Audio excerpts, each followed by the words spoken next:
to Upstage Downstage with him, Richard Platt, seated in the upper circle. And him, Stephen Rees, typically seated in the cheap seat.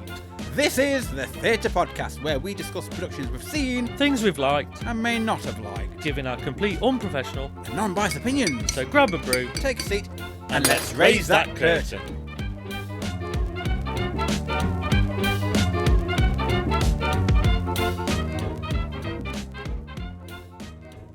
On today's episode, we'll be discussing Here You Come Again. We saw this production at Nottingham Theatre Royal on the 12th of July 2024. After several successful runs across the United States, Here You Come Again was originally written by two-time Emmy Award-winning comedy and songwriter Bruce Vilanch, with Gabriel Barr, who also directs, and Trisha Pelluccio, who also plays Dolly. This musical has now been adapted for the UK by acclaimed British playwright Jonathan Harvey. So Stephen, what's it all about? This lively and touching new musical tells the story of a die-hard fan whose fantasy version of international icon Dolly Parton gets him through trying times. With her wit, humour and charm, Dolly teaches him a whole lot about life, love and how to pull yourself up by your bootstraps, even if your bootstraps don't have rhinestones. But first, our post-show opinion! Dolly doesn't disappoint. A really entertaining piece of theatre. So, with all that said, let's Set the scene! Richard, would you like to set the scene for Here You Come Again? It was in an attic. Alicia's attic? No, No, not Alicia's. No, she sold hers. she's moved out. Wrong music. Yes, I must admit the attic is very Americanised here for a British audience, as what I would say. Yeah, But Yeah, still definitely. went with it. Well, yeah. I mean, to be fair, it just depicts. What? It depicts an attic conversion from, it could be anywhere, but it is very much wooden walls and there's a Circular window in shower the peak. toilet, shower and toilet in the set as well, and you've got a little kitchenette, Well, they don't know. and then there's a backdrop of the chimneys of other houses and stuff in the background just to give a bit of depth to the stage, and then the set's littered with almost partly the clutter you'd see in a loft, but also partly a living in area where everything's been sort of turned into a makeshift house, really. And we're led to believe that this is the bedroom of the main character, Kevin, Definitely. when he once resided there. So the storyline is he's come during the pandemic to live with his mum and dad again. So he goes back into the attic in his bedroom where he reminisces about his life, I suppose, with the help of Dolly Parton, who comes to life through his obsession of all his memorabilia. Because he's got he's had a breakup with his boyfriend, didn't he? Yeah, and the stage is littered with posters and signs of things that Dolly's done and things like that. So, and then there's records around and vinyl and stuff like that, just to almost show that he's an obsessed Dolly Parton fan. And it's almost like he's come back to a sanctuary because he's living his mum and dad's house. So he's living above in the house after a breakup in the middle of COVID. So basically, his four walls are his sort of holy space almost, and they're all dedicated to Dolly. Mm-hmm. And he begins by chucking toilet roll through the window and climbing in. Yeah, Isn't that right? he does. Now, we won't necessarily go on to the whole discussing what the play's about, because we don't sort of do that. But what we will discuss is the production side of things here. So how do you feel about the writing of this? Are you there? Yeah, I'm just trying to think of. Have you nodded off? Have I bored you? Yeah, nodded off completely. I mean, when it starts, you don't really know where it's heading, so it's quite interesting in the sense of the production itself. You're a little bit Apprehensive. Yeah, I think it's apprehensive, and it's like it's the Well, it was a little bit slow to start with.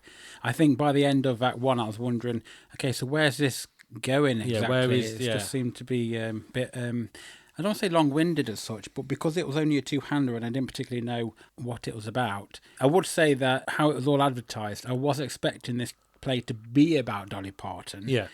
And not to be about a guy getting over a breakup. So it was one of them where I'm not sure I understand what all this has got to do with Dolly, in a way, a bit confusing. It's just the fairy godmother element, really, isn't it? I think that's where it's It's the guiding light, or the conscience speaking in a way. But I mean, to say how it was advertised. Oh, and yeah, when totally. you saw Yeah, all the yeah, audience members, all of a certain age, and I do feel they probably were. Well, the audience reaction was more confused or a bit lost as to what it was about, especially with some of the jokes that sort of didn't particularly land well or went over their heads a little without sounding a bit too disrespectful, because they were there for Dolly Parton and the story of Dolly Parton or something. I suppose they were thinking they were seeing like 9 to 5, the show that's on. Exactly. Yeah, because that's obviously the same the other time, musical that's similar. It's not similar to this, but it's all Dolly Parton songs. Music. So. Yeah. But I think as well, I felt that when you were watching the first half, I thought, okay, so is this a production that basically has got a really good Dolly Parton impersonator, and we were just creating a loose story around her? Yeah. Because just so she can shoehorn to do, it's almost like rather than it being a tribute show, it was more of a something a bit bigger, so that there's a bit more to it. So at first when it started, I thought, is this going to not have any levels in it, or there's not actually going to be one note? And I think that we know she's going to appear, we know she's going to sing a few songs, and then there's a loose story underneath it to just sort of bring it along almost. Well, she's it's advertised like. Sorry, Just because I'm speaking, it doesn't mean you have to start like acting up. I know. It felt like it was advertised as if it was Dolly Parton was like the main character in her storyline, but then when you watch it, it's not. She's like the B's storyline, and it's more about him. And I think it was the first bit where you wasn't quite sure, like what it's about, which we've already.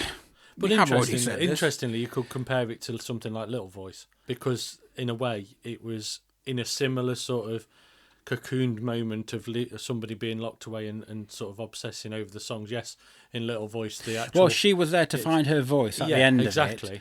Whereas it's more about, I suppose, the story in a whole is about finding your own inner strength and who's going to be there to pull you out of that. Yeah. And whether it is like a deep despair, like Kevin, he's getting over a breakup and, he had to come back to his parents because of the pandemic, and so he's having to sort out all that in his own head, I suppose. Yeah, exactly. And I think that's where the play comes alive, is when we see Dolly for the first time. I think it came at just the right time as well, because I can't remember what scene it was, but once you just saw Stephen Webb on his own, although he was a great performer, but we'll discuss the acting later, as well as taking in everybody else's reaction within the audience, it did feel like, where is this play going? What's it about? Because for me, when it first started, it was getting a bit Edinburgh Fringe, where we've got one person on stage where somebody's telling you a story and you're like, is this actually going to go anywhere? Because I'm getting a little bit like, we know what your situation is and the people around you, but where is the depth in it, And like I say, it turns a corner when Dolly arrives, because she is his conscience, but she's also trying to unravel a lot of things that he's going through. And help him come to terms with certain things as well. And discover things about him that you probably didn't know. But also Dolly's acting as well. She wasn't just there to sing a song at any point. She was actually part of the narrative and the conversation, rather than just there as an effigy almost. Yeah. And it wasn't until the second act, because it ended on Love is Like a Butterfly, but it has a little bit of hope within it. And I think that was just building up to the nice interval section. You did want to know more, but at the same time, I felt like, I'm not sure if this has got any more legs to go for. Where could it go now, sort of a thing. Because it's almost like I've gone to sleep and you've put the bed covers over and that's it, Yeah. However, in the second act, it did come to life a bit more. And I think this is where it, just as Dolly's appearance, just when it needed to, I think this next twist in the second act, where she started to get him to get back up, and like the whole 9 to 5 song, which got him moving again. And then we went down the road of listening to her and her stories and her writing these sad songs, and it became a little bit more about her. So therefore, the play wasn't just about him, but it was about her, and we had that whole I suppose Tom and Linda aspect of gimme, gimme, gimme, didn't we? There. Yeah, and you also learnt some of the darker side of Dolly as well. It wasn't like you were just, the characterizations and the conversations weren't just one note either. There was, you were learning a little bit more about Dolly's life. The affair, as well. The affair. There's some darkness in some of the songwriting that she's got. There's loads of things in her repertoire that. But also, I think that helped with his situation as well, exactly. because she was using her life experiences to make him realise that there's always something good at the other end of this, or there's always someone worse off than yourself, or there's something. It's more that case of just fake it till you make it, sort of get back out there. Yeah, and it's almost like the nursery rhyme effect of, nursery rhymes weren't just written to be jolly and happy. They were there to teach people a lesson. And what they did quite well with the way they interspersed these songs is some of the songs in the second half were actually teaching him things. They were almost giving him a little bit of a jolt every so often, rather than it just being I'll sing a song and it's happy and it's jolly. It's actually something that actually meant he was unravelling a lot of things, and little things like he's on antidepressants, and by the end of it he wasn't, and it was like, but it had almost weaned him off that, because he started to realise he needs to own his issues and deal with them and move forward. What did you note about the writing of this one? Because it was written in America, wasn't it? It started off on Broadway. It wouldn't surprise me if they didn't rewrite quite a lot of it to make it British, because they did adapt some things to feature Boris Johnson, and the whole pandemic in the UK, and I think from seeing it in 2024, it was a little sort of like out of it. Like, when, for me personally, anyway, the moment they were talking about the pandemic and this, that, and the other, I thought, oh God.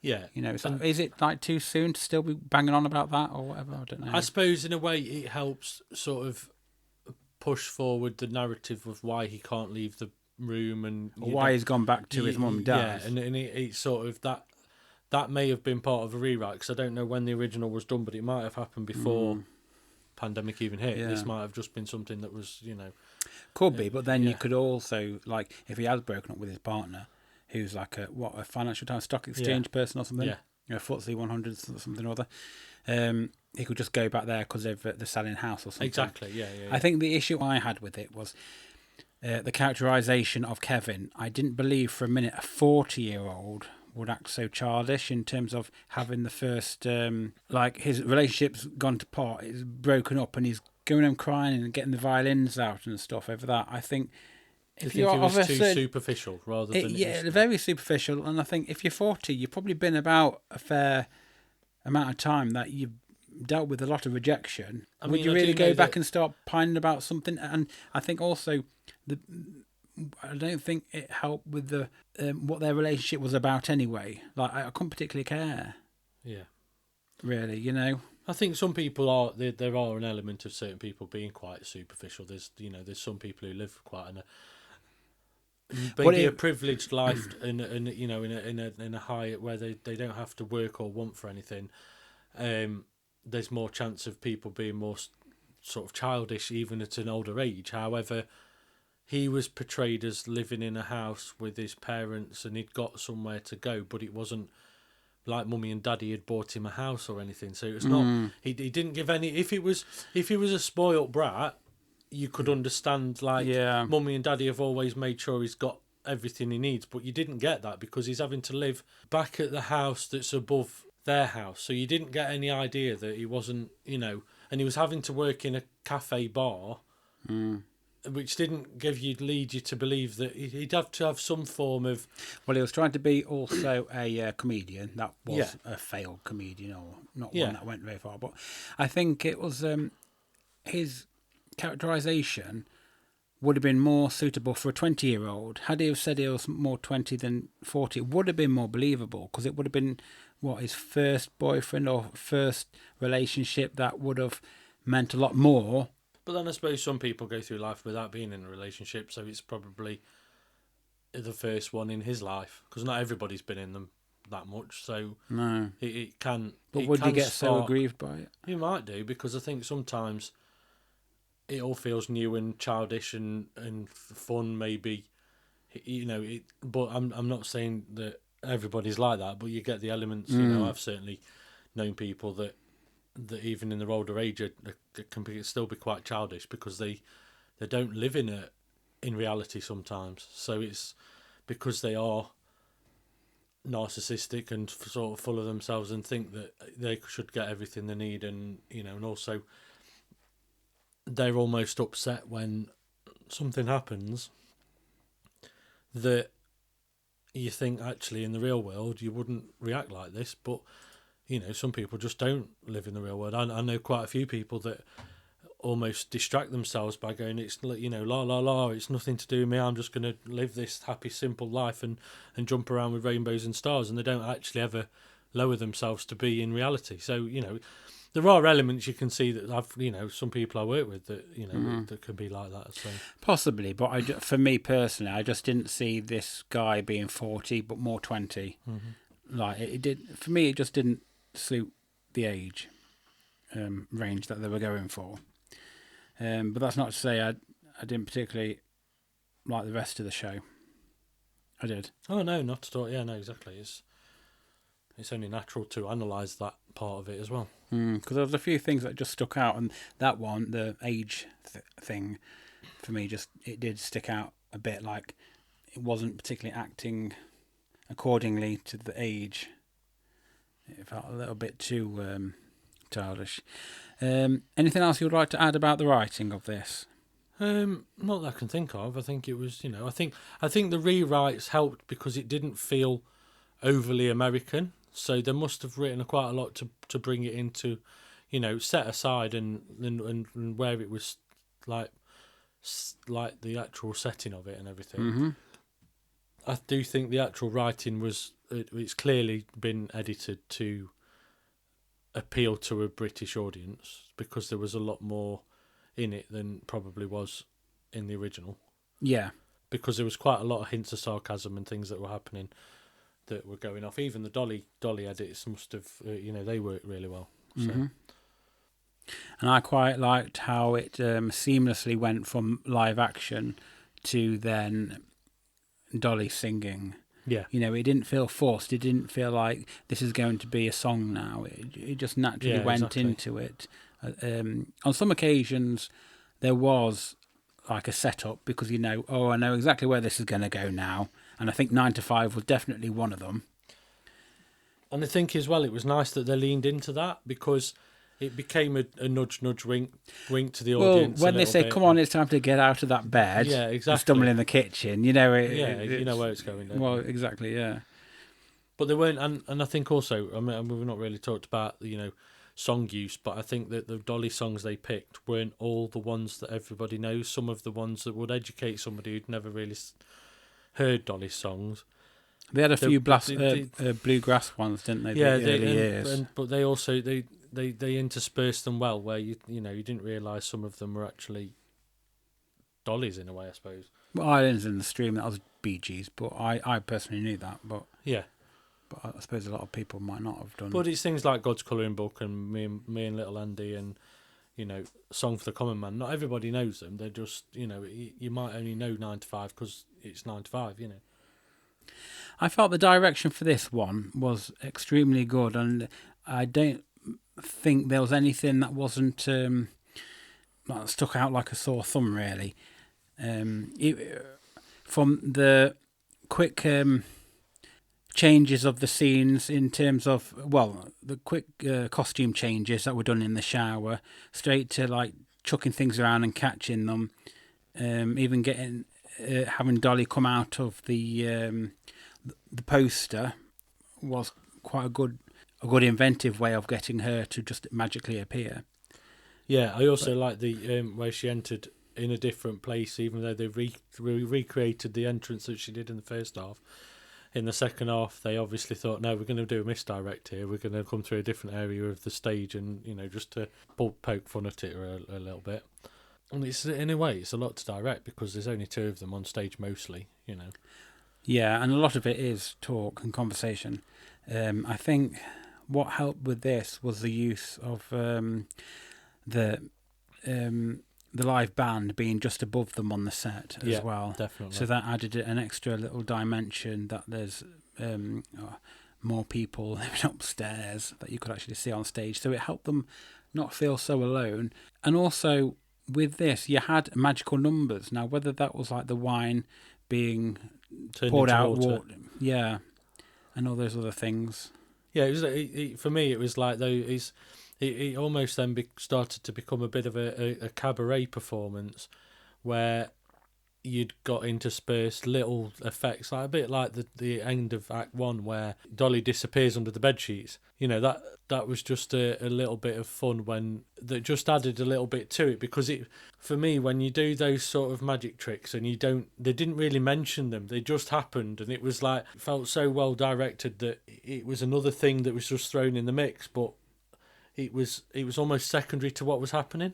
It's a little bit like the paper bag with the pills in and stuff like that. When you know, they're all standard magic tricks, but you know, they're just a bit of fun. But it helped with the whole atmosphere and the stylistic approach of what this play is as well. Yeah, with definitely. Dolly being an imagination Yeah. or visage from the mind of this Kevin. That all those magic things, that if she can just come out of a poster and just start living it like she is 3D and she's had that lived experience, then having all those those magic acts and all those little things that happen adds towards the believability. Like, you can believe that would actually happen, or that exactly. things would be how it is, because it's sort of make believe. Yeah. And I think you mentioned it like being a bit of a fairy tale or pantomime. Yeah, or something like that. Fairy godmother. Yeah. Yeah. Magic's always, you know, let's face it, some magic's really easy and the tricks aren't actually that complicated. But for this, it's how you pull them off and how you do them to make them look, just like you say, it just adds a bit of sparkle on top of them just having interactions with each other. So there was more to it with the, you know, and some of them actually painted pictures of messages. So the wine to water bit was basically a moment where Kevin was literally turning to the bottle and drinking a lot of wine all the time, and Dolly made him turn the wine into water to basically stop him drinking that night, to talk him out of having another bottle of wine, or getting into a deep despair. To fuel his depression, and then but then they took it to the next level where she tipped hers and there's glitter in it, and it's like, you know, and you didn't even see the change of the glass or the things happen. It just all happened so quick that, but it painted the picture of a message to say, you know, it's like when Dolly made the bottle of pills disappear in the paper bag. It was another moment of, you don't need these now. You know, there was a lot of, you know, they didn't just use the tricks just to become. They used tricks to create a message rather than just a throwaway sort of, I can do a trick here. It actually, some of them actually had a necessity. I suppose there's another couple of things that I noticed. It's when they had other people like the mum and dad or the people that they were talking to interacting. I know on the night Stephen couldn't see it, but above the stage where the band are, where there's microphones, when Kevin got fired by his boss at the cafe, she was actually stood on top of the set above him with a pair of glasses on and just which was one of the backing singers, to give that speech to actually say he's fired when he was looking on his laptop. Oh, so it was her, was it? She It was wasn't on like a voiceover. Yeah, she was the voiceover. It was done live. And then the dad was actually sat The other on a guy. chair. Yeah. The other guy was the dad sat on the chair when they had the final interaction with his dad, Yeah. where they had the letter. That was done with his dad on the top of the stage, so that on the top of the set. So they intersperse things like that, where it just added another little level. I mean, it'd be interesting because those two, the backing singers, were actually the covers, so they must have it recorded if one of the covers is needed for the production. So, but that was just a nice little touch, I think. And just as a side note, it's interesting that this was written by two other people, but then been done by Jonathan Harvey. Yeah. It was a two-hander. Yes. And we'd seen Jonathan Harvey do Ladies of Letters. Yes. That was another two-hander. Yeah. And that was written by two other people. Yeah. That for the BBC Radio 4. Yeah, and it's interesting as well because you can also run parallel You can put comparisons to this and gimme really, with the dynamic of two people in a house as well. That in essence is another two-hander. Well, I was going to say how much of this has been influenced by Jonathan Harvey or written by Jonathan Harvey, because you don't know the original play, but whether it's anything to do with being adapted. Maybe it was that. Maybe adapted for the British audience. Yeah. Perhaps. But yeah, it was just interesting to know. Moving on to our next segment, as we say, we're here for the drama. What I found amazing by the actors in this production was that Trisha Paolucci was just fantastic as Dolly Parton. She really lived up to that namesake. She... every movement she did, every little detail, she sounded so spot on, and I couldn't imagine like anybody else doing Dolly as good as what she did. She was always in character, you know. Absolutely, yeah. And Stephen Webb played Kevin. Actually, he is the lead character because it's about him in this show. And I remember Stephen Webb in Bad Girls when he played, I think it was Julie Saunders' son. Yeah. I remember him. Yeah. Yeah. I can't think what else he'd been in, really. He's done a lot of Book of Mormon in West End. Yeah, but I never saw that. So, it was just nice to see like a familiar face from off the TV in the 90s. Of, you know, he must have been about, 12, 15, something like that, between them ages. It was quite impressive, really, in terms of he's playing this character, saying these lines, and yet still being able to be capturing the audience who aren't quite sure where this play is going, but also any kind of interaction with the audience, he's there. Any kind of slip-ups, he's on it. It's like he was a comedian in a former life, or totally. he'd been able to have the confidence to just pick things up. Now, I know that's called acting, but then you do get actors who are sort of like, they don't like veering off into something as risky as like feedback, or batting back with the audience, and sort of, but he was able to carry it like a proper full-on comedy. Like when we went to see, I think it was Snow White or something, and Shane Ritchie was in it. Yeah.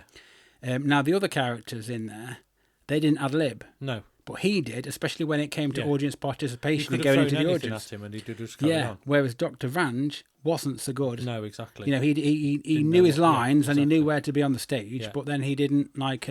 He couldn't quick think and react because he hadn't got that in him. Exactly, and that's all what it is. Yeah, you know, it's that improv sort of a thing. Now, Stephen Webb, he's got that. Yeah, he has. You know, he's able to carry that. And I think to sort of add to that, this production in the first, say, half an hour needed a lot of heavy lifting because, like we've said about the production itself, if you don't know where it's going, you need somebody full of energy and just carries the production strongly and trusts in it, knowing that, yes, people in the audience might not be with you straight away, but they'll get there. Yeah. And he kept pushing, and his energy levels were amazing, really, because he was 100% all the way through. He didn't drop.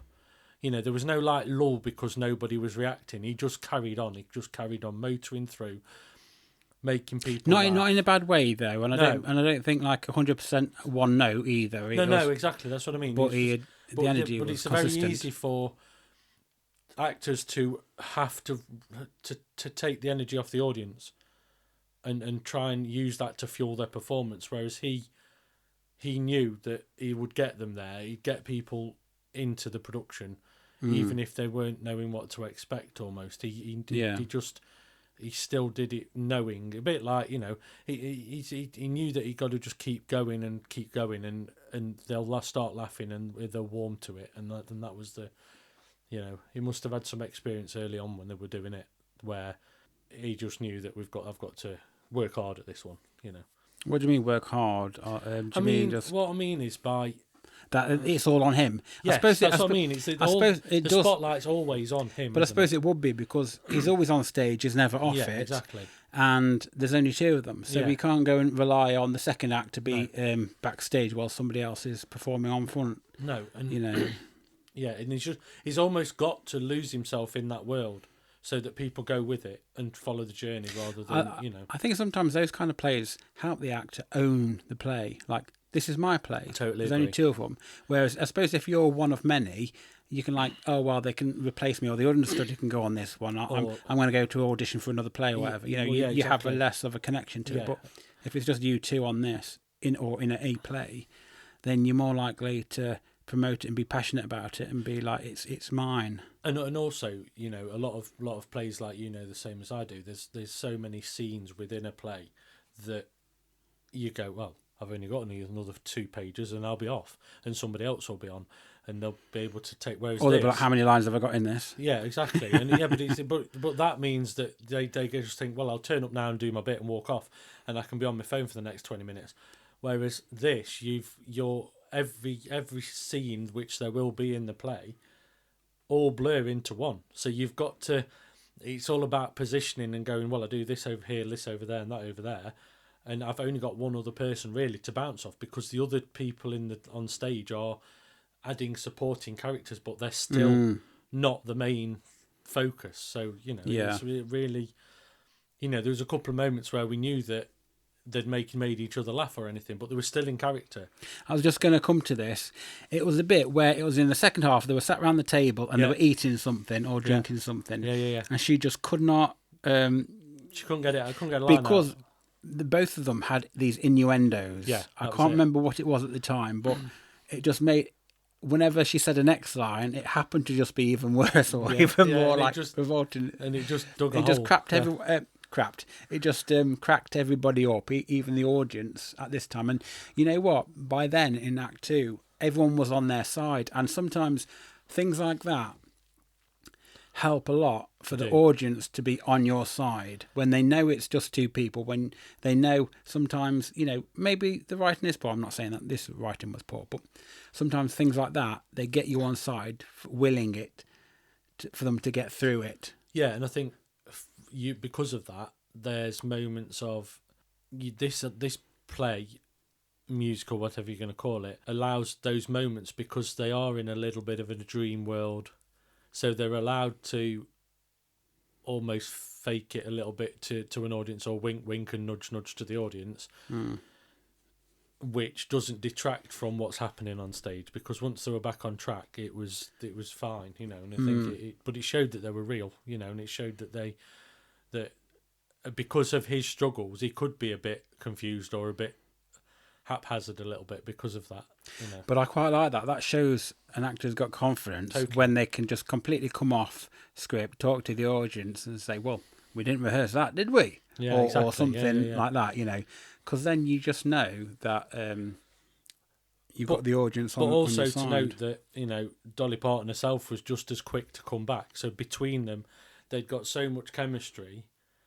That, when she dropped something, they were sat on the bed and then she dropped, was it photos or something? The photo album that we're looking through. Something fell off the photo. Yeah, and she couldn't pick it up because of her nails or something like that. Yeah. So he picked it up and he made a bit of a quip about it, didn't he? Exactly. But he made a joke of it. Yeah. And that's what I'm talking about with him being like so quick-witted and confident, because he could just make a joke out of anything that wasn't scripted. Yeah, and which is what you kind of need in a play like this. And the both of them equally stayed in character and still delivered lines and still had little bits of, you know, conversation between them that you knew may not have been scripted, and they're just going with it because it's what works between them. Because, you know, and I think chemistry is very important when you've got 2 people on stage as a two-hander.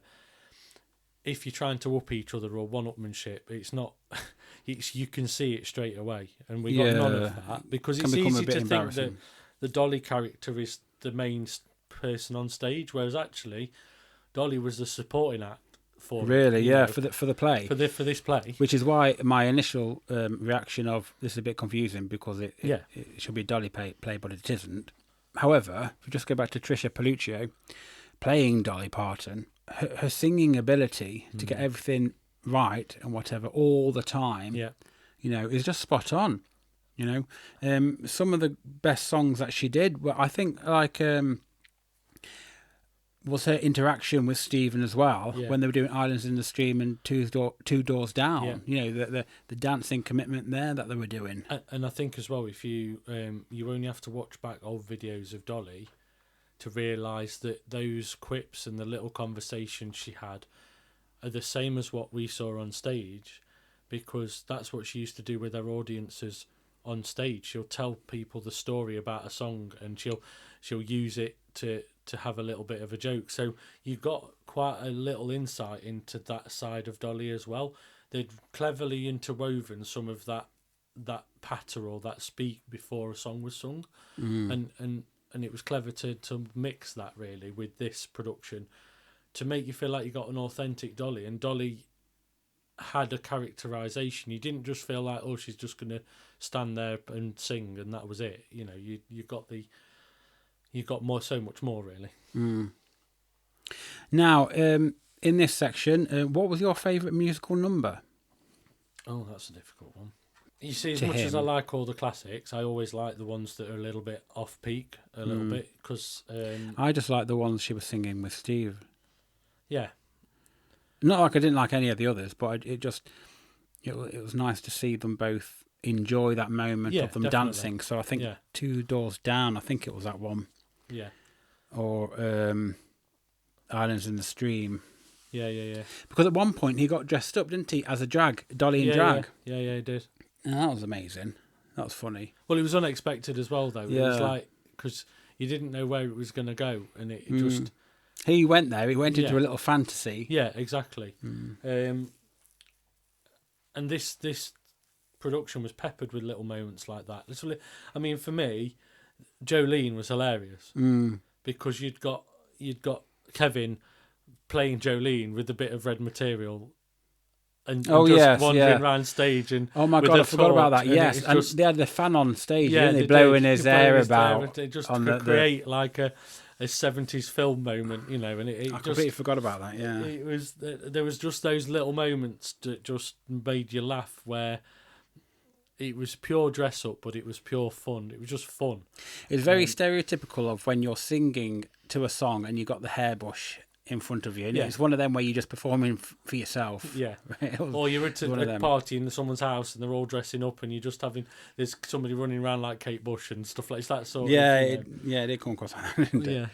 Yeah. But I mean, for me, the songs that I sort of, go for are like Love's Like a Butterfly, Me and Little Andy, and God's Colouring Book. I think sometimes I like some of the offbeat ones a little bit as well.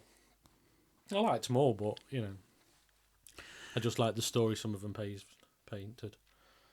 What do you feel about the costumes? I thought they were right. I thought Dolly's costumes were right. And the wig?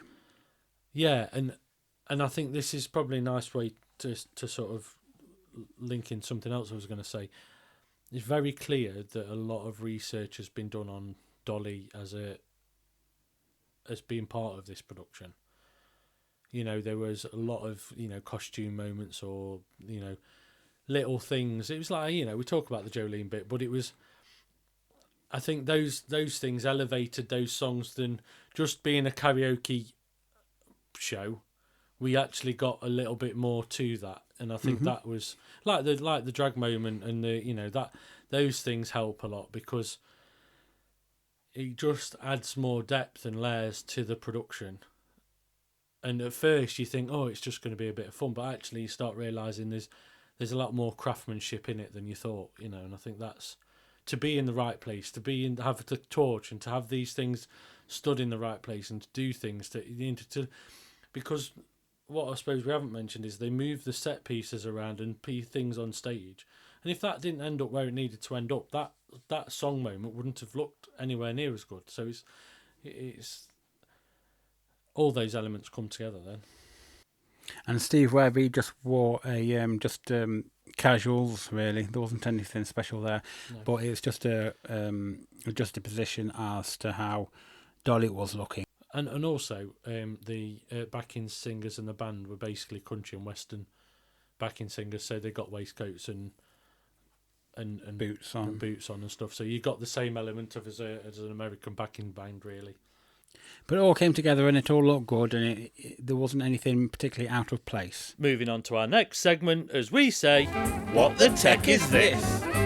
Yeah, I mean, for when it comes to the technical aspect, really, of this, a lot of it was general cover. There was quite a lot of old school sort of effects, as in like you've got the classic glittery.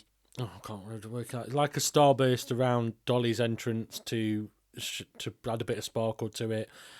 There was a nice use of the lighting that was like Christmas lights everywhere that had got mixed LED colour changes in, so you could actually change the colour of all the lights around the area really to match what was going off. But overall, it was general cover and sort of well lit. Sound wise, it was really good. To be fair, it's very difficult. I've heard so many things. I mean, we've been to some productions or some musicals where the sound's horrendous, and they always seem to forget like that actually those vocals matter. And I just think they got it right all the way through for this one. You could hear they had everything less really people clearly. to look after, I suppose. Yeah, but it's still. You think about things like Starlight Express where there's 40 people on stage with microphones. It's a similar thing. It's like, I don't think some companies pay attention to the sound side of it. And they should. They really should, because it matters. Because if everything else fails, at least you can still deliver a show. How did they get Dolly to come through the wall? Oh, I was going to say that. Go on then, say it. Because obviously I saw this twice in Nottingham, and the first time I saw it, the dolly entrance didn't work as well as it did when we saw it. Mm-hmm. As in, all that actual dolly poster is a roller blind. It's basically pull it down and release it, and it'll zip away, and then she comes out, and then there's another panel behind her that's pushed into the hole, which basically fills the gap without her in the picture. On the first time I saw it, that only went halfway up, and she had to duck under it and get out. And and then there was a couple of hands madly trying to roll it up because it didn't do it as it should have done. But when we saw it, they got it right, and it just zips out of the way like any other roller blind would. But it's like on a coiled spring, so it just flipped. It just flew out of the way. And I think the technical parts as well was some of the magic tricks and things like that were done really well, and there was a lot of things hidden in things. So like props, we didn't really talk about props, have we? No. But there was things hidden everywhere. Really, there was bits. Everything was on stage that was needed, but everything had a place. But there was little bits dotted around here and there that all became part of the. I think you briefly talked about props in the last segment. Yeah, but there wasn't that many. I suppose some of them were natural effects. It's like when they made it snow on stage and in the right-hand side for one of Dolly's numbers. That was literally one of the backing singers stood up there with a box full of snowflakes, throwing them off. So, it wasn't a machine that did it. It was just somebody there doing it. And then when we come to the ending of the play, the stage split, and then we had the whole line dancing, and all of them, even the understudies, came out and started dancing as well. We had a full mega mix, didn't we? Yeah. A Dolly mega mix. So that was nice. Yeah. And that's when... Go on. It was a touching end, really, to the production, Yeah. Because it felt like it needed it at the very end. Yeah. So everyone left on a high. So after that play of finding yourself, finding your voice, finding the strength to be on your own and move on, you then needed something to finish off with, which was a great musical number. So everyone was nice singing and dancing as well. Yeah, and it was a nice palate cleanser, and it also allowed everybody that may have been singing or trying not to sing while the production was going a moment of being part of it and jumping up and having a bit of a dance. And now it's time for Rewind, Rewatch. I'd watch it again. Maybe not straight away, but I would watch it again. Mm-hmm. All of it, really. I don't think I could break this up into any bits, in a way. I would like to actually see that the Jolene scene again, because I thought that was quite funny. Yeah, it was. I'd love to see that again. But again, like you, I'd see the whole thing again. And I think I'll probably enjoy it the second time around once I now know it's not focused on Dolly, but contains Dolly. Yeah. Because then I can actually concentrate and know and enjoy what the story's about instead of trying to figure out what the heck it's about. Yeah, and I'd also be really intrigued to see the American version, Mm-hmm. to see how it differs in writing, Yes. because I think that would be an interesting comparison as well. Moving on to our final segment, as we say, Call this a show? call this the show, Richard. What's your final thoughts on Here They Come Again? Here She Comes Again. Here We Come Again. Here You Come Again. I knew it was something like You made that. your mind up, yeah? Well, I come from away. I don't know. God, he's back now. I think for me, it's a production that it's a bit of a misdirect. You don't know what to expect until you get into the sort of nitty-gritty of the play. And actually, it's a really good, happy, feel-good journey, cliche, whatever you use, that it's a bit of a self-exploration of somebody, and I think it's the tone of it's done well, and I think it's a good little piece of theatre, really. For me, to sum up on this play, I felt there were certain elements of it where it was like a little unbelievable, and I think that is down to the age there. Had it been younger, it wouldn't feel so out of place. But overall, it's an easy play to get into. I agree with you about the disconnect, about the misdirect of what the play's about. The plot is very simple, but you're there for the feel-good factor and the Dolly Parton songs, and it's a lovely little play.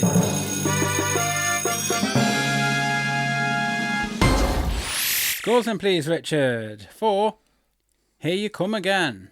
On a scale of 1 to 10, with 10 being somewhere between 9 to 5, and 1 being a dead ringer for Jolene. What's it going to be? I'll give it a 7. I'm going to give it a 7 simply because plot-wise, it was quite simple and easy. It wasn't complicated. But overall, it was a really nice, entertaining show. Definitely. And sometimes you just want that. You just want that. Life sometimes just needs a little bit of fun. A little bit of Dolly. Yeah. So, what sound effect will you be choosing from the following? A complete train wreck? Tumbleweed? An audible shrug of the shoulders? A slow clap? A pleasant applause? Or a standing ovation? What will it be? Well, we gave it a standing ovation, so I may as well give it a standing ovation. Yeah, standing ovation as well from me.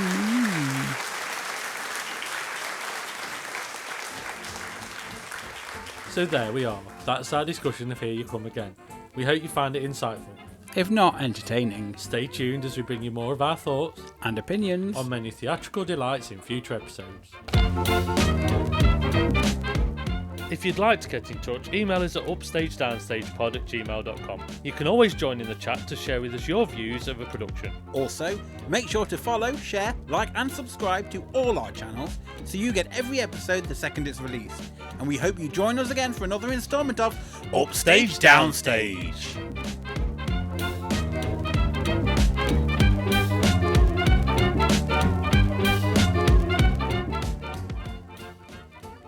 After several successful runs across the United States, Here You Come Again was originally written by two-time Emmy Award-winning comedy and songwriter Bruce Vilanch. After several successful runs across the United States, Here You Come Again was originally written by two-time Emmy Award-winning comedy and songwriter Bruce Vilanch, with Gabriel Barr. Is it Barr? Bar. With Gabriel Barr, who also directs, and Trisha Paluccio. Paluccio. Is it? Powell. I think that first bit's Paoluccio. And has now been adapted for the UK by acclaimed British playwright. This musical has now been adapted for the UK by acclaimed British playwright. Acclaimed or acclaimed? Acclaimed. This lively and touching new musical tells the story of a die-hard fan whose fantasy version of international icon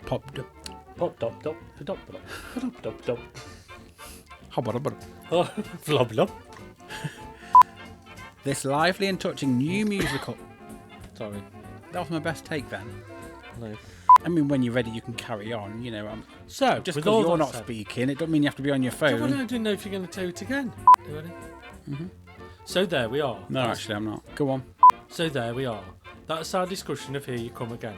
We hope you found it insightful. If not, entertaining. Stay tuned as we bring you more of our thoughts And opinions. and many theatrical delights in future episodes. Do you need to do that one again? Yeah, because I murmured it. You Stay flummoxed tuned. it. So there we are. That's our discussion of Here You Came Again. Let's do it again. Oh, you came again. Not again. Not again. And not there. So there we are. Shared with me. Mine gets maxed out. but I'm paying for mine separate. Do you know what I mean? That's what I mean. I just don't get it. I think it's a Swizz. I mean, I've got all the pictures Is anyway. that like the Swizzard of Oz? Yeah, the Swizzard of Oz. You're off to see the Swizzard. The wonderful Swizzard of Oz. Found myself a box of donuts. Then eat them till they fill my mouth. Eat so much sugar that the bed starts talking.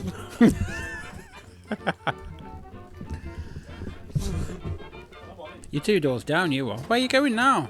More. I thought you were getting more. Well, you could do, couldn't you? Honestly, we've had 5 cups of tea here. We've not even recorded any podcasts. Right, let's get recording now. Let's get recording now. Recording now. I wanna get recording. Let me see you. What's that one? Yeah. Okay. Do you want me to put the red recording bulb on now? Light blinking, please. Beep, beep. Have you finished gulping your tea? Yeah, no. Salt.